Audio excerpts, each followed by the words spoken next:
ত্রয়োদশ জাতীয় সংসদ নির্বাচনে ভূমিধস জয়ের পর আজ মঙ্গলবার নবনির্বাচিত সংসদ সদস্যরা শপথ গ্রহণ করেছেন। এরপর বিএনপির সংসদীয় দলের সভায় দলের চেয়ারম্যান তারেক রহমানকে সংসদ নেতা হিসেবে নির্বাচিত করেন।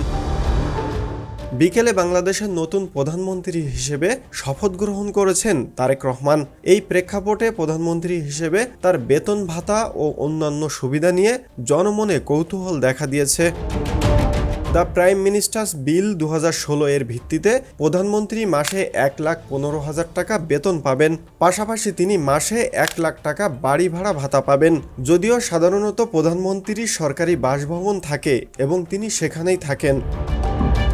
প্রধানমন্ত্রীর দৈনিক ভাতা 3,000 টাকা নির্ধারিত আছে।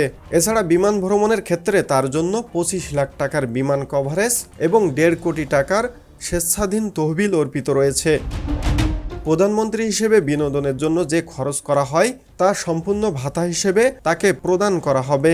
অফিস থেকে বাসা এবং বাসা থেকে অফিসে যাতায়াতের সমস্ত খরচই সরকার বহন করবেন। প্রধানমন্ত্রী এবং তার পরিবারের নির্দিষ্ট ব্যয়ও তিনি ভাতা হিসেবে পাবেন। পাশাপাশি প্রধানমন্ত্রীর বাসভবনের বিদ্যুৎ, গ্যাস, পানি, টেলিফোন ও অন্যান্য ইউটিলিটি খরচও সরকারই বহন করবেন।